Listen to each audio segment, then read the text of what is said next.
some of the oldest ones saying, why am I still here? Why doesn't God just take me? Because they feel like they're of no use. Some reflections on Israel and then some discussion on the prohibition of murder. And the reason why we're discussing the prohibition of murder is because we truly believe that Torah creates reality. So when we studying, here we have a group of Noahide, people of the world, studying God's laws on the prohibition of murder, this strengthens that energy in the world and says, no, Torah creates reality. We do not allow that to happen. So it was interesting. I have a cousin that lives in Jerusalem, and two of her sons are in the army, and one of them came back, and I was speaking to her last night, Saturday night, my Saturday night, her Sunday morning, because I pray for both of her sons every day. So I said, okay, well, now I don't have to pray for the son that came back after, 5-6 weeks in Gaza, but she has another son in the north, so I have to continue my prayers and charity for him. And she said that her son said that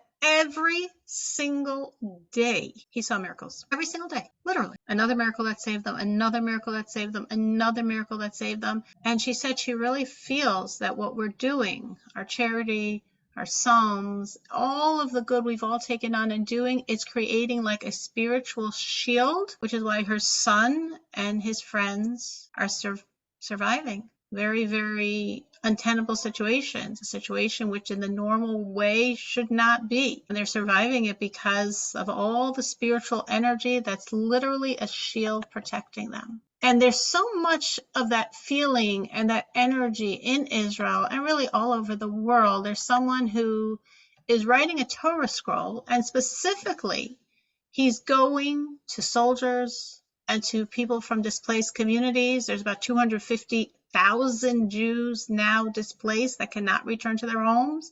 Either they're in the very north or they're in the very south by the Gazan border. 250,000 people just living in wherever, however they've been living for 10 weeks. And he goes, and every letter is written by another person who's a soldier or who's displaced. They had a gathering of all the survivors from the festival, which of course was the first thing that was hit, and that was hit the most horrifically. Hundreds of people were there, and none of them religious. It's not religious people that go to festivals. And this man, this scribe, and a friend of his went to the party, the only religious ones there, and they set up a little stand, a little table, and they explained to the people what they were doing. And by the end of the party, every single person there came and wrote a letter in honor of a friend who's still a hostage in Gaza, in honor of a friend who was killed. It was such a sense of like, what is the core? Whatever people look like on the surface, the core, no matter what's going on, no matter how they're dressed, tattoos, nose rings, whatever, the core is God, the core is Torah. This is what makes us who we are, and it's coming out. Now, I keep telling everyone that there are far more miracles happening than we're aware of. As I just said, my cousin's son said every single day. So I heard here an example, which just struck me again, of this idea of there are so many miracles. We just don't even know because they're not for public consumption. And some we don't know because we didn't hear about them. So this is one of those not for public consumption miracles, but since I was told it, I can share it with you. So this is somebody from Chabad who was in the reserves, and he got called up, and he is not just a common foot soldier, he's a commander in the reserves. So he was a commander of a certain area by the Gazan border. And 2 weeks into the war, he gets a call on what he calls the red telephone. The red telephone means a phone that they only call you in the most extreme, dire situations. And when that one rings, you run for it. Other ones, maybe they ignore. He picked up the red phone. This was on a Friday, 2 weeks after October 7th. And he got a message. The Iron Dome is down. Don't tell anyone, but put your soldiers on high alert without knowing why. He didn't know what to do. Because to understand what happens in Israel, why does Hamas always complain that the Palestinians don't have fuel? Because Hamas takes all this fuel and uses it to send missiles, rockets to Israel. When Hamas is every day sending hundreds of missiles, they're using all that fuel up, that those pure Palestinians need. And that's why we keep on telling the world that Israel's not allowing us to have fuel. For some strange reason, Israel, I don't know why they're sending fuel, but that's a separate story. So Hamas every day sends so many missiles to Israel, but most of them crash because of this technological mechanism they have called the Iron Dome, which was actually established when they gave Gaza to the Palestinians. They already knew something like this could happen. And therefore, officially, the protection is this Iron Dome. So the missiles come, and generally the Iron Dome strikes them down. Of course, sometimes they get through. But for every one that gets through, there's 20, 30, 40, 50 that get struck down. Many of them actually explode in Gaza. Actually, the majority of the missiles explode in Gaza. But I guess Hamas doesn't really care about Gaza. So that's okay, too. But the Iron Dome was down. The Iron Dome down means that if Hamas sends 50 missiles right now, every one of them is striking Israel. Who knows how many people are going to die because the Iron Dome is down. Now, obviously, they're trying frantically to fix it, but what's he supposed to tell his soldiers? Duck? So basically told them to all wear protective gear. He couldn't tell them why. And he didn't even know what to tell them, but he was panicking inside. And he's waiting minute by minute by minute. Is it going to be fixed? Is it going to be fixed? Is it going to be fixed? Doesn't hear anything. And he keeps looking for missiles, and he doesn't see any. The Shabbos comes in. This was Friday. Shabbos comes in. He's a religious Jew. He's Chabad. So at a certain point, he has a replacement come. This is what he does every Friday, that he could go and pray. And he's like so nervous. Should he even go? But like, what's he supposed to do anyway? If a missile hits, there's just nothing he can do. And he's praying so sincerely to God. He comes back and he said, like, did any missiles get through? And the guy said, 2. Hamas has been pretty quiet today. 2 missiles. Oh no, that could be a lot of lives because there's no Iron Dome. But they check, and one of the missiles landed in completely abandoned territory, just empty land. The other one landed in a more built-up place where there are people by the edge of a city. It struck property, but not one person was in that destroyed property, and not one life was touched. And then the Iron Dome got fixed. They get the call, red phone, the Iron Dome is back operating. He said 15 minutes later on his watch, suddenly Hamas sent about 50 missiles. Boom, boom, boom, boom, boom, boom, boom, boom, boom. And there was the Iron Dome. It stopped them. He's like, oh my gosh. Imagine if Hamas had sent those missiles 20 minutes earlier. That's 50 missiles. That's hitting 50 targets in Israel. Just another miracle of many, many, many, many, many, many, many that, again, he wasn't allowed to say for many weeks, but it's just such a sense. It gave me such a sense of like, yes, what we see, sometimes it's painful, sometimes it's very painful, but God protects, and miracles you don't even realize are happening all the time. Another example, I thought this was just, again, a small example. It's not talking about 50 missiles, but for those people, it's talking about their lives. This is with soldiers in the north, where my cousin's son still is stationed. And this happened last Thursday, right when Hanukkah was coming. And they found 3 terrorists had crossed into their territory, and they thought they, as they call it, neutralized them. They thought they shot them down, but they didn't. So they didn't know that. They thought they shot them down. So these soldiers went to check and take the bodies of the terrorists, but they didn't shoot them down. All 3 terrorists were still alive. They were hiding. They were waiting for the soldiers to come, and then they were going to shoot all of them down. So here the soldiers are approaching, innocently, naively, not knowing what's going on. Terrorists are waiting, and suddenly a wild boar, a wild pig runs by, and the terrorists, they don't catch what it is. They just see movement, so they're like, that must be a soldier, so they start shooting at it. When they start shooting, the soldiers realize, oh my gosh, they're alive. They're waiting for us. We think we got them. They set for us a trap. Now we know their location because we see where those shots came from, and they were able to neutralize the terrorists instead of, God forbid, losing their lives to them. Huge miracle. Why did that animal just run at that moment? Because there's a God. Because there's a God, and because miracles happen every single day. We don't even realize. Again, I see so many. I have to really filter because I'm watching too much and I see too much, and every day people are posting miracles. So I'm sharing just a little that for some reason touched me in a certain way that I said I want to share it. I want to share one other. This was a soldier in Gaza. Now, obviously, when the soldiers are in Gaza, they don't have their phones. The army doesn't want them, any information leaking out. So whenever you hear a soldier said, it's all false news.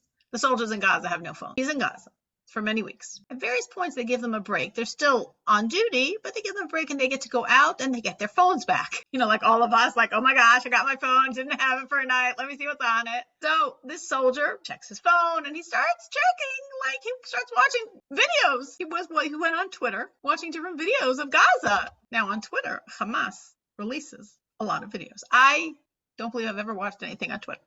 I don't go there. And Hamas has a very free hand on Twitter, and I do not go there. But he went on Twitter. He went on the Hamas account. He wanted to see what's the enemy doing. And he saw a video of a Hamas sniper finding an Israeli soldier and putting his sights on him and shooting. That's what they show in the. He's watching the video, and he sees that Hamas terrorist, that sniper, put his sights on him. He's the Israeli soldier. He sees himself. He's the Israeli soldier that Hamas sniper was shooting at. Now, in the video, it stops at that point. You just see like, whoa, like obviously you understand what happened. But that's not what happened, because he never knew about it until he saw that Hamas video. What happened? The guy missed, and the soldier never even knew he was a target until he saw the video on Twitter. So it's just so many, and we have to hold on to them, and we have to hold them very precious in our heart, because there's a lot of pain, there's a lot of hard things, and we want to stay very grateful to God, very focused on God, and we want to really celebrate the good. I think what's also coming out a lot is people's love and self-sacrifice for each other. I also hear so many stories. I see so many videos. There's so many people are reporting of people's enormous self-sacrifice and God's enormous protection. I think back to when I heard the news on the holiday, and I really pushed and really danced and rejoiced and got other people to sing and dance and have confidence. And there were many miracles that did happen, though of course there was a holocaust of pain and suffering and horrors. So a beautiful example of love and self-sacrifice. So it's October 7th, and all Israel in the morning at a certain point here was going on. And there was a man that heard, doesn't know anyone in the south, didn't have any relatives at the festival, doesn't have any relatives in any of those settlements. He heard what's going on. He's like, oh my God. And he sends a message to his brother. He says, I'm going down. The brother says, I'm going with you. These two men, his name was Elimelech, his brother's name was Menachem. They drove down to one of the settlements. It was Be'eri. Be'eri was one of the settlements that was hit the hardest. They found an abandoned army jeep. They took it, and for 14 hours, they kept going back and forth into the settlement, rescuing people. Rescuing people means they went into houses and they find their safe rooms, and they're knocking on the door, and the people don't want to come out because they think it's Arabs, and they're convincing them to come out. They're singing the Shema prayer with them. They're singing songs of the holiday to convince them they're Jews and they're safe and they want to save them. And they rescued over 100 people, not people they knew, not people they were related to, 100 people. Then after 14 hours, Elimelech went into a house, another house, kept doing this in Be'eri. He'd go into the houses, he'd fill up the army jeep, he'd drive it to a safe place, unload and go back, and get people, drive them away, unload and get back. He was doing this as terrorists are all over Be'eri, killing, burning, taking hostages. And he went into a house and a terrorist was there, and he shot him and killed him on the spot. And this was after 14 hours and after saving about 100 people. And I was so moved by this story, because it's made me feel the incredible power of love and self-sacrifice of one human being who saved 100 people that he did not know. I heard of people driving down and rescuing their relatives, a grandfather that drove down to the settlement where his son and grandchildren were in, and that seemed incredible. And he's army. Parents who went down, found their son and 5 of his friends and saved them. A young man in the army that went down and saved many people. Again, but he was in the army. So I heard of army people that went down and joined the army, including Druzim, including Arab soldiers. There were a number of Druzim soldiers and Arab soldiers that are all Arabs on one level or another that went down, and they were so helpful. And they fooled a lot of the Hamas terrorists because they speak Arabic and say, oh, come here to help.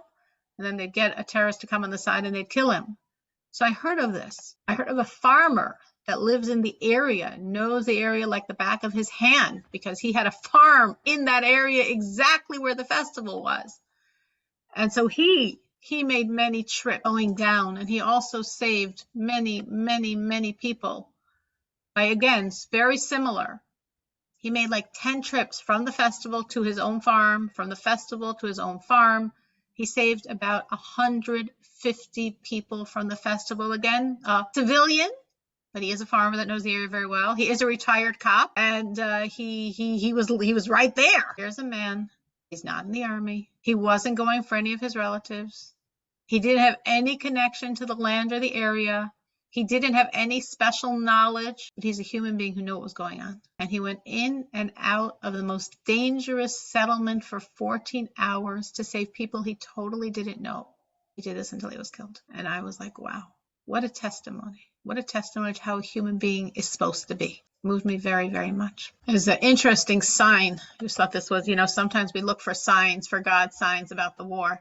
So it was interesting. National Geographic magazine said the number one find of 2023, number one archaeological find, was iron swords. 4 ancient, well-preserved swords were hidden by Jewish rebels in a revolt against Rome about 2,000 years ago. And they were just very accidentally found. Nobody knew they were there. Nobody was searching for them. An archaeologist was looking for some other things and found them in a hole. I thought it was very interesting because this war is called Iron Swords. So just the fact that this is what we're told is the find of the year just sort of felt like God was giving us a message about the iron swords, the war, and what will be. So these were some reflections of mine culled from too much reading, too much watching, too much listening, and really just to share the basic energy that I'm feeling from everything and that I'm focusing on, because of course it's very, very easy to focus on other things. We always have that choice in life. There's always so much we can see of the hand of God or not. So much that can inspire us, or we can fall into despair. And our job is to stay focused, to stay God-oriented, and to know that God's in charge. And every single thing that happens, what resonates with us as so good and what doesn't, is all God. It's only God. There's nothing but God. And everything that we appreciate and everything that we don't is all the absolute hand, the loving hand, the merciful hand of God. So with that introduction, I wanted to speak about the prohibitions of murder here, specifically focusing on suicide and can you give your life for the Noahide laws. So Netanya's posting something. Netanya posted something very beautiful, which he's saying is a teaching of the Baal Shem Tov. That the Baal Shem Tov is saying that when you experience affliction, you should recognize God is behind that mask of affliction. The father who's putting on a mask to see if his son recognizes him despite the mask. So when the father is wearing the scary mask, the son could get scared. But then when the son realizes his father, he calls out, "Father, Father."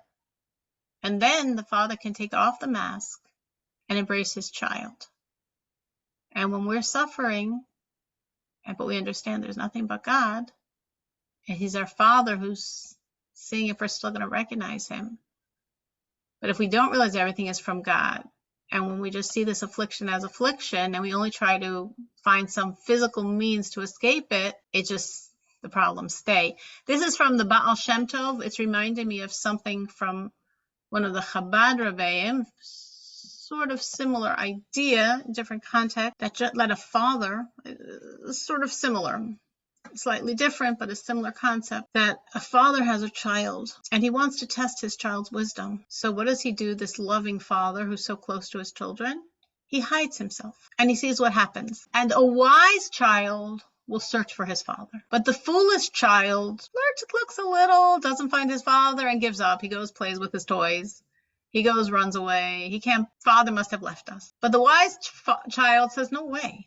Father would never have left us. So I'm going to keep looking and looking and looking until I find him. And when the father sees that his child is looking and looking and looking for him, that evokes and allows to be expressed the father's tremendous love for his child. So we, as the wise children, when we don't see God, we only know we have to keep searching with the confidence and certainty that he's right here. So then why is he hiding? Because he wants us to look for him. Because he wants us to prove ourselves to be those wise children that never, never would believe that their father abandoned them. So in the laws of murder, where of course there's many different aspects. There's one prohibition of murder, but there's 7 Noahide laws, and this book explaining them is 700 pages long. because there's so many aspects. So the chapter we're up to is about suicide and sacrificing your life to fulfill the Noahide commandment. So if a person takes his own life intentionally, that person is considered a murderer and is deserving of punishment by God for the sin of murder. You can say, what do you mean? He didn't murder anyone else. He took his own life. But we're told we don't have permission to take our own life. Life is the most precious gift in the world, and life was given to us by God. It's not ours to shorten. It's not ours to stop. It's not ours to take away. Even if a person is enduring great physical suffering from illness or from an injury, and he knows he's going to die because of this illness or this injury. So if he doesn't take his life, he's just going to prolong his own suffering. In the end, he's going to die anyway. Still, a person is not allowed to commit suicide. Even if he's suffering degradation, embarrassment, depression, a person is not allowed to commit suicide. And a person cannot kill someone who's asking to be killed for any of these reasons. As we discussed, the idea of euthanasia, mercy killing, is completely forbidden. If a person says, I'm going to die anyway, I'm terminally ill, there is no cure, I could just spend the next 6 weeks in pain and discomfort and fear, I could get it over with. In favor. Totally forbidden. We don't know what will happen in the next 6 weeks. We never take away the hand of God, and every single day that a person lives is significant. And therefore, a person cannot take his own life, and a person cannot help someone take their life if they can't do it themselves, but they, for these reasons, want their life over.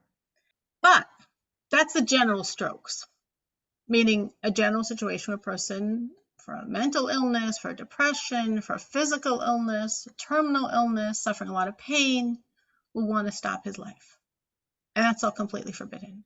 But there are situations where it's permissible, which unfortunately very much resonate, which would happen on October 7th. So if someone is about to be caught by enemies and knows that they will torture and kill him, and he has no natural means of being saved, he is allowed to take his own life before that happening. That is a case where one is allowed to take their own life, and unfortunately we have seen this in our history. Not only that, the victim is allowed to ask someone else to take his life, knowing that there's this unavoidable enemies that are coming, and they're going to torture and kill him. And if a person is asked and complies, that person is not doing anything wrong. We had this famous incident in Jewish history, Mitzada, where that is what they did, knowing they were about to be brutalized by the Romans, and at other points in our history as well. Additionally, someone could do the same thing if they're going to be taken into captivity, if they're going to be taken into slavery, if there's going to be rape, sexual abuse, forced prostitution,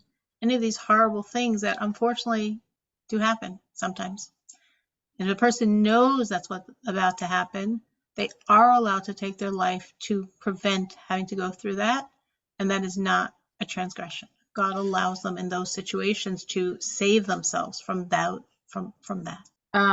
Is a Noahide demanded to give up his life to fulfill the laws of Noah? Meaning, if a person was in a situation where someone would say, well, if you do this, I'll kill you, or if you don't do this, I'll kill you, basically either deliberately wanting a person to transgress the Noahide laws, or maybe not even knowing about the Noahide laws, but just wanting a person to do something. And you know the person's serious. And you know the person really will kill you. You are in general not required to die rather than transgress a Noahide law, with one exception. The exception is not because that law is more significant than any other law. They're all equally significant. It's because of the harm you'd be doing for someone else. And that is the prohibition of murder. If someone would say to a person, you have to kill so-and-so or we're killing you, you have to let yourself be killed. Now, if they tell you you've got to eat this food or we're killing you, and it's food prohibited to a Noahide, you can eat it to save your life. If a situation came up that you had to do a bow to this idol or we'll kill you, you're allowed to bow to the idol to save your life. You're allowed to save your life at the expense of a law of Noah, but you're not allowed to murder someone else to save your life. So again, it's not because murder is more significant than idolatry. It's because murder means you're thinking your blood is redder than the other person's. And there's no such thing. There's no such thing that one person's blood is, as we call it, redder than the other. And that you, to save your life, can take away someone else's life. So that is the only situation where a Noahide has to die rather than transgress. Again, not because of the essence issue of transgression, but because of the essence issue that you are not allowed to murder another person.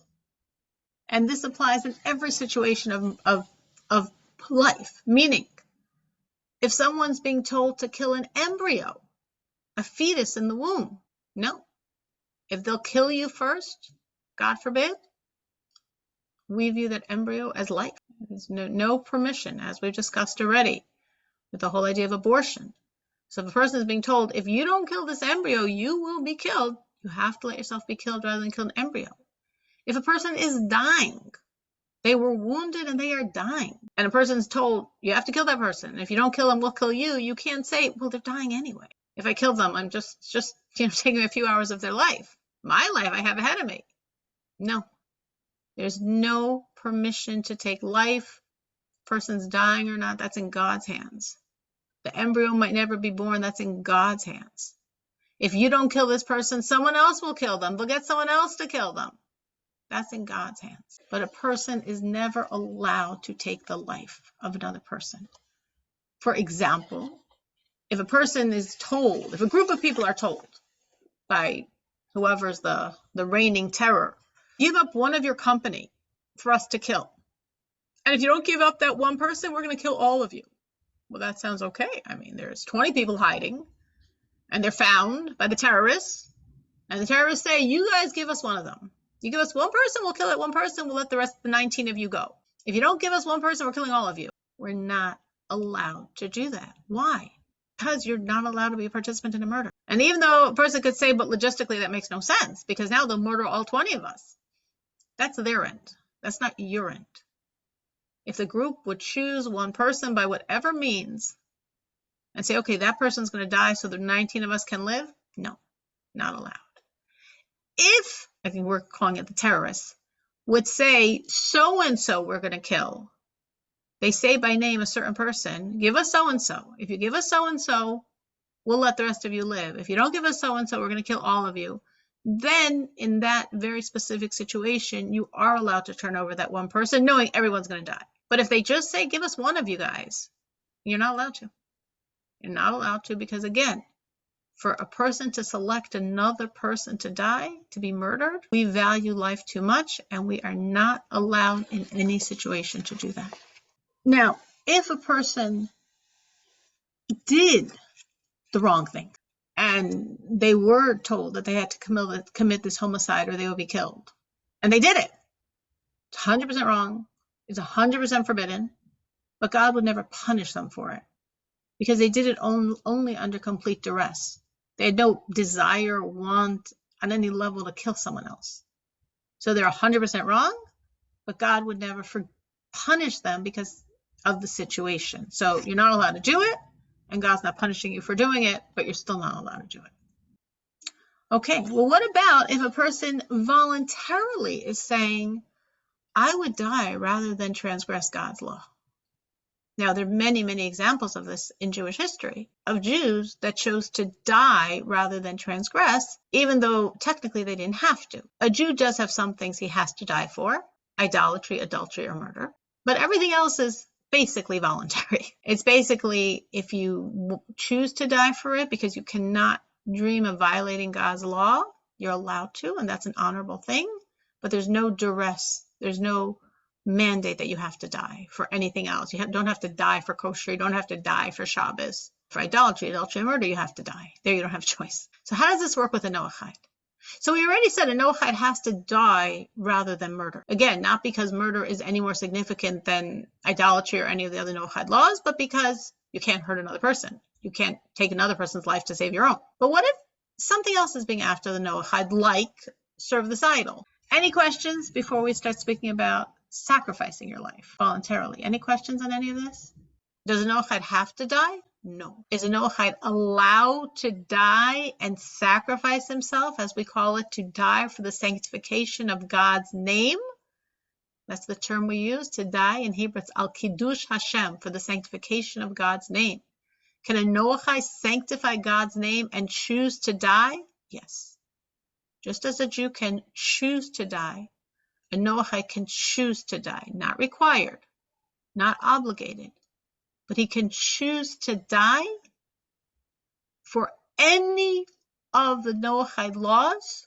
He can always make the choice and die rather than violate the laws.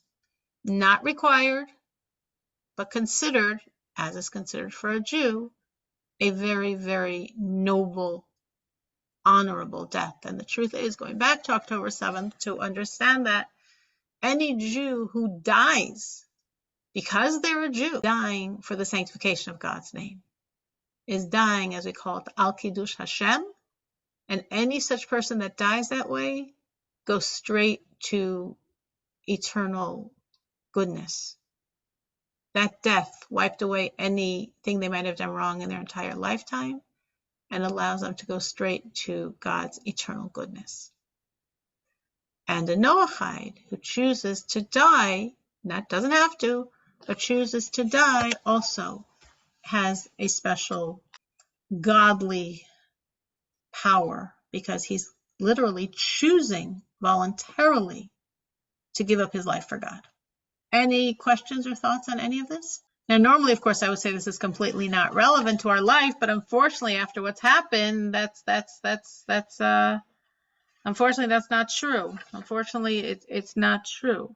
And we're told that not only is a person supposed to be killed rather than kill another person, but the same applies if a person was told to injure another person, to rape another person, male or female.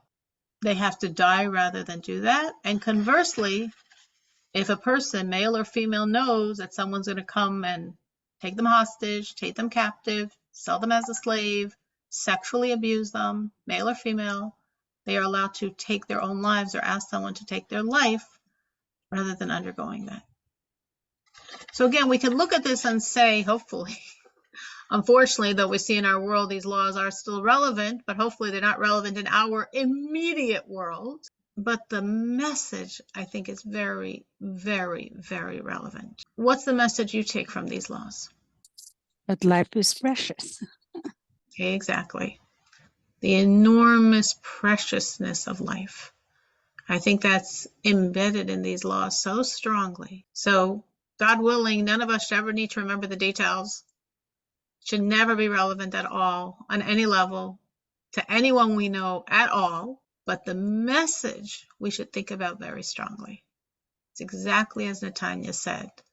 All of these laws are expressing how precious is life. I thought it was so powerful. This is a law. That if a person is told to kill this fetus or they will be killed, not allowed to. Kill this person who's injured and going to die in a few hours, or they will be killed, not allowed to.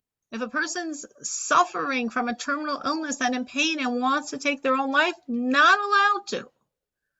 How precious is life? Something that might be a practical application, especially, of course, for people that know people that struggle with a suicidal tendency, is to really try to foster and inculcate the value of life, the preciousness of life, the significance of life. You know, I remember my grandfather. He was in like the top floor of a nursing home, you know, for the people that have the most severe dementia for quite a while. And my husband would visit him every day. He would put tefillin on with him every day. And I came much more rarely. But I remember when I come, I would feel like, what? I mean, not that we had any thought of taking away his life, God forbid, but like, what's the point of such a life? I remember my husband saying, every single moment that he's living, that's precious. There's a soul and a body. That's precious. That's valuable. We can't fathom the value of that. Never mind here, my grandfather, my husband put tefillin on him every day. He was in a kosher facility, so he was eating kosher. We can't fathom the value of a soul and a body. We can't fathom the value of life. Life is very, very precious. When we look at people, even people like that who seem dementia, they have no clue what's happening, Alzheimer's, no clue what's happening, they're alive. Life is valuable. Dixie, did you want to add something? Yeah, basically what you're saying is so powerful, so relevant. You see these people that are just existing in, like in tiny brooms, or they can't even hardly get around. They don't want to live, but it's so, how do I want to say it? Their life is still precious, and we still have to encourage them that they are valuable still, because they are a human soul. And they're the one of a kind soul. There's none other like them. And they were created in Hashem's image. And they are important, even though they've lost the ability to work and their desires in their life. But we really can't look at them and say, what? And I'm guilty of looking at them and say, well, they're just taking up space. But they're not just taking up space. They're living out the life that God gave them. Exactly. And we need to give that message to people that might feel that way. Becca? Yeah, as to the elderly, I work with them quite often, have for a long, long time. One of the things that I would sometimes hear is some of the oldest ones saying, why am I still here? Why doesn't God just take me? Because they feel like they're of no use. So some of the things that I said, sometimes I would say, you're giving me a job. You're giving me something to do, a way to earn my living. Sometimes I would say that. Sometimes I would say, you worked your whole life giving to other people, doing things for other people. Now it's your turn. It's the younger people's turn to give back to you. And so you are still giving us something to do in that way. And sometimes I would say something like, you never know what just a kind word or even a smile, if you just smile at people, you never know what that does for somebody's day, how that could turn around their day, just to see you smile and say, hi, good morning. It just, something that might have started out to be a bad day could turn around and be like, maybe it's not so bad. On another angle, I also, in regards to the suicide, I had 4 relatives, one of them my youngest daughter, committed suicide. And another one was my oldest grandson. And I feel like sometimes there's something, in a way, before they do it, they're kind of already dead. Something in them is already dead. And I think, I don't know. I don't know what to say about that. I'm sorry, but it is hard. It is hard. In regards to that, my sister is convinced that it's okay to take her life. And so it's very hard for me to hear her say that and try and talk her out of it. And it's heartbreaking because, like she said, we put down animals when they're suffering. So why can't humans be put down when they're suffering? And yeah, like you, it breaks my heart because she's so valuable, but she's not seeing the value of her precious life. It's very, very, very hard. It's very painful. And it's just, I think just sometimes as we, like I said, the whole reason as we're studying these laws is to put a certain energy in the world. And as we study the laws and as we affirm them, as we recommit to them, we're strengthening that power and that healing and that health in the world. And it's the most painful thing for the family. At the same time, Becca knowing and her family, Dixie knowing and her sister, we keep giving people messages. They don't want to hear it, we keep giving messages. Becca, keep giving your children and grandchildren messages about the preciousness of life and the value of life. Dixie, keep giving your sister messages about the preciousness and value of life. It might seem to us that they don't want to hear and they're not hearing a thing, but words that are true and that come from our heart penetrate the other person. If we know there's a susceptibility, if we know there's a weakness, if we know there's a tendency, we have to even more, again and again and again, give people the message, you are valuable, your life is valuable. Over Hanukkah, our custom is to go every night. We try to go and help people that otherwise wouldn't be lighting menorah, light menorah. My husband's very good at it. He goes every single night, which is so dedicated. And he went to a certain retirement home. It was like one of the first nights. And he met a woman there who's 101 and a half years old. She was born in 1922. And she has full faculty. Her mind is completely with it. Her body's not too bad either. And he was so overwhelmed, like, wow.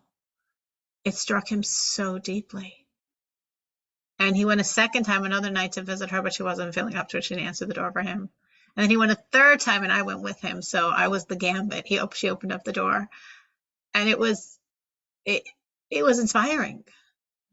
It was inspiring to be talking to a woman who was born in 1922 and remembers and was sharing. And it's like, well, do you think I'll live to 102? I'm like, absolutely. I wrote it down in my calendar to go and bring her birthday cake because she's going to be around, no question. And it was, life is precious. And guess what? This woman, for the past 3 years, hasn't left her apartment. 3 years, she hasn't left her apartment. But she's alive. She's full of life. She's full of vitality. She's full of energy and optimism. Life is worth living, even if you've outlived everyone else. She outlived her siblings. She outlived her husband. She unfortunately outlived one of her children. She outlived all of her friends. She had some friends that lived up until their 90s, late 90s, but she outlived every single one of her friends. But she's alive. Life is worth living. So if you know people that have the tendency, have the weakness, have that as an option, keep talking about it. Don't stop. Don't stop. Keep giving the message. You are valuable. Life is valuable. You are precious. It's never an option to stop living. It's not a dog. It's a human being. There's never an option to stop living. Life is worth living. And if you feel that it's not, get help. Here's what you do to help yourself. Here's what you do because we care about you, we love you, and we don't want to lose you. On that note, I call my precious Aunt Edna. Try to call her every day, and she'll be 101 next month. But she's so happy to hear from me. Every day she's so happy that I get her called. And it's, it's like, you've got to stop and call her. Some days I get too busy and forget, and she's very disappointed when I forget her. So yeah, it's so special. So it really is. It really is. And we should all embrace all those people in our life, and you make the call. And definitely Becca and anyone else that knows of people that have this tendency, keep giving the message. Life is valuable. You're precious. Life is worth living no matter what you're going through today that might make you feel like it's not. We care. We love you. And this is what you should do if you're feeling otherwise.